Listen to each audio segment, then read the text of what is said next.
अकेलापन अक्सर एक डर की तरह महसूस होता है, लेकिन क्या आपने कभी सोचा है कि अकेले रहने की अपनी एक अनोखी ताकत होती है।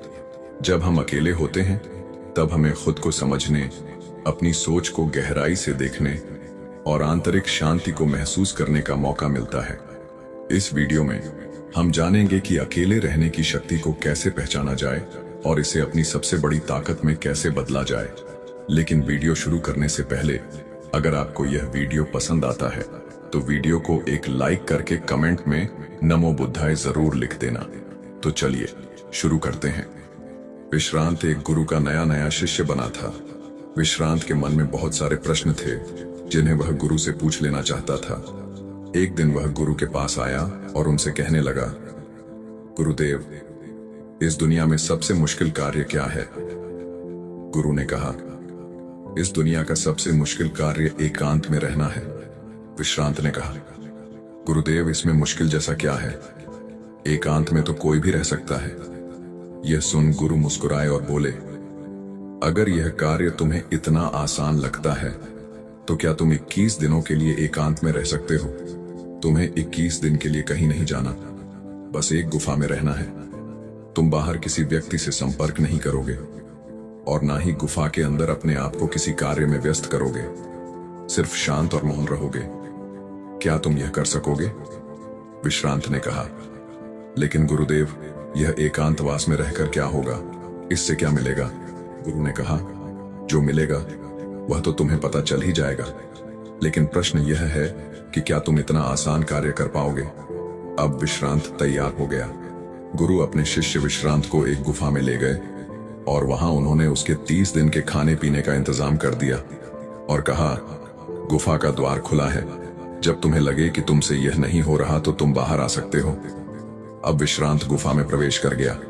पहला दिन विश्रांत ने बहुत ही आसानी से गुजार लिया। दूसरे दिन उसे अजीब सा महसूस होने लगा। उसका मन बार बार बाहर की ओर भाग रहा था। उसे घुटन हो रही थी। वह इधर उधर टहलने लगा और घबराने लगा। पर जैसे तैसे उसने दूसरा दिन भी गुजार लिया। पर तीसरे दिन वह बहुत बेचैन हो गया। उसके मन में विचार आने लगे कि वह यह क्या बेकार का काम कर रहा है। बाहर पता नहीं क्या क्या हो रहा होगा और वह यहाँ गुफा में बैठा है। वह तीसरे दिन ही गुफा से बाहर आ गया और गुरु के पास पहुंचा। अपने शिष्य विश्रांत को देखते ही गुरु मुस्कुराए और बोले, आओ विश्रांत, मैं तुम्हारा ही इंतजार कर रहा था। 21 दिन एकांत में रहने की बात हुई थी, तुम तो 3 दिन में ही बाहर आ गए। विश्रांत ने कहा, पता नहीं गुरुदेव, पर मैं अंदर से बहुत अधिक बेचैन हो रहा था। बस बार बार बाहर जाने का मन कर रहा था।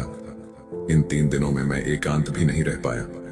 मन में बहुत सारे विचार, भावनाएं, कल्पनाएं और बहुत कुछ चल रहा था। कोई मुझे बाहर की ओर खींच रहा था। गुरु ने कहा, वह कोई और नहीं, तुम्हारा मन था। मन को एकांत पसंद ही नहीं है। वह हमेशा किसी दूसरे को ढूंढता रहता है, लेकिन जब उसे कोई दूसरा नहीं मिलता, कोई दूसरा दिखाई नहीं देता, तो वह बेचैन हो जाता है। इसीलिए तो तुम्हारा मन तुम्हें बाहर की ओर ले जाना चाहता था और तुम बाहर आ गए। विश्रांत ने कहा, गुरुदेव, आप बिल्कुल ठीक कह रहे हो कि एकांतवास करना दुनिया का एक बहुत ही मुश्किल कार्य है। गुरु ने कहा, तुमने यह नहीं पूछा कि इस दुनिया का सबसे आसान कार्य क्या है। विश्रांत ने कहा, गुरुदेव, मेरे मन में यह प्रश्न भी था, लेकिन मैं पूछ नहीं पाया। गुरु ने कहा, अगर इस दुनिया का सबसे मुश्किल कार्य एकांतवास है तो इस दुनिया का सबसे आसान कार्य भी एकांतवास है। विश्रांत ने कहा, आप ये कैसी विरोधाभासी बातें कर रहे हैं? गुरुदेव, मैं कुछ समझ नहीं पा रहा। गुरु ने कहा, एकांतवास हमारा स्वभाव है।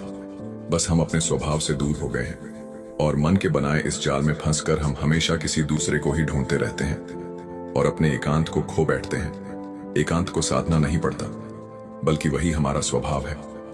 यह सुन विश्रांत ने कहा, गुरुदेव, अगर एकांत हमारा स्वभाव है और यह इतना आसान है तो मैं क्यों 3 दिन में ही उस गुफा से बाहर आ गया?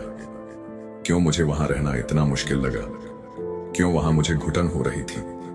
क्यों मैं इतना बेचैन हो गया था? गुरु ने कहा, जब तक एकांत तुम्हारे अंदर से उत्पन्न नहीं होगा तब तक चाहे तुम किसी गुफा में बंद करके ही क्यों ना रखे, जाओ, तुम एकांत में नहीं रहोगे। वहां भी तुम अपने आसपास भीड़ एकत्र करोगे और वह भीड़ तुम्हारे मन के भीतर होगी। इसके बाद गुरु शिष्य विश्रांत को एक नदी के पास ले गए और कहा, इस नदी पर बांध बांधना हो तो तुम्हें कितना समय लगेगा? क्या तुम उसे आज के आज बांध सकते हो? विश्रांत ने कहा, नहीं गुरुदेव, भला एक दिन में यह कैसे संभव होगा? 2 दिन, 3 दिन या 4 दिन में भी नहीं होगा। इसमें बहुत समय लगेगा। पहले योजना बनानी होगी, फिर धीरे धीरे बांध की तैयारी होगी। आने वाली हर समस्या को देखा जाएगा और उससे निपटा जाएगा, और धीरे धीरे समय के साथ बांध बनकर तैयार होगा। गुरु ने कहा, ठीक कहा तुमने, और बिल्कुल इसी तरह मन की नदी पर धीरे धीरे बांध बांधा जाता है। 1, 2, 3 या 4 दिन में नहीं, धीरे धीरे समय लगाकर यह किया जाता है। विश्रांत ने कहा, गुरुदेव, आप जो मुझे समझाना चाह रहे हैं वह मैं अच्छे से समझ गया हूं। मैं भी धीरे धीरे अपने मन की नदी पर बांध बांधने की तैयारी करूंगा। उस दिन से विश्रांत ने अपनी साधना पर ध्यान देना शुरू कर दिया। वह धीरे धीरे मन के विरुद्ध खड़ा होने लगा। उसने छोटे छोटे संकल्प लेने शुरू किए। उसने बहुत सारे संकल्पों को पूरा किया और बहुत सारे संकल्प उसके अधूरे रह गए जो बीच में ही छूट गए थे। पर हर बार वह और अधिक मजबूत होता चला गया। हर संकल्प पूरा होने के साथ उसका खुद पर नियंत्रण बढ़ता चला गया।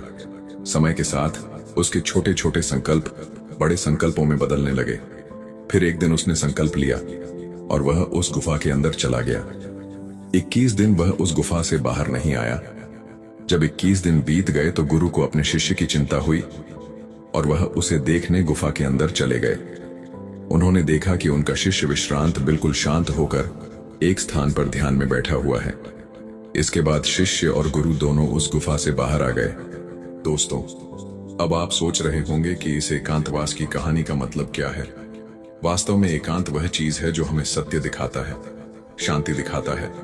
हम सब अपने जीवन में बहुत छोटी छोटी चीजों में उलझे रहते हैं जो असल में इतनी मामूली हैं कि उनके होने या ना होने से कोई फर्क नहीं पड़ता, पर हमने उनको इतना बड़ा बना लिया है कि वह हमारे जीवन में बहुत मायने रखती हैं और हमारा जीवन उनके चारों ओर घूमता रहता है और हम वहीं के वहीं भटकते रहते हैं। इस दुनिया में कोई भी नहीं बचा, चाहे कोई कितना ही बड़ा इंसान क्यों ना हो, कितनी भी अकड़ के साथ क्यों ना खड़ा हो, सब मिट्टी में मिल गए हैं। राजा हो, भिखारी हो, शक्तिशाली हो या कमजोर हो, साधु या सन्यासी, कोई भी हो, किसी की अकड़ बाकी नहीं रही। जिन छोटी छोटी चीजों के लिए हम लड़ते झगड़ते रहते हैं, क्या करोगे?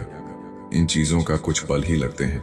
इस शरीर को मिट्टी बनने में कुछ समय मिला है जो बहुत कीमती है। उपयोग कर लो, कुछ सीख लो, कुछ जान लो, अपना जीवन जी लो।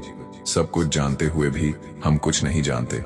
बस यही हमारी विडंबना है और यही हमारी बेहोशी है, और इसी से बाहर निकलने का नाम जीवन है। नमो बुद्धाय।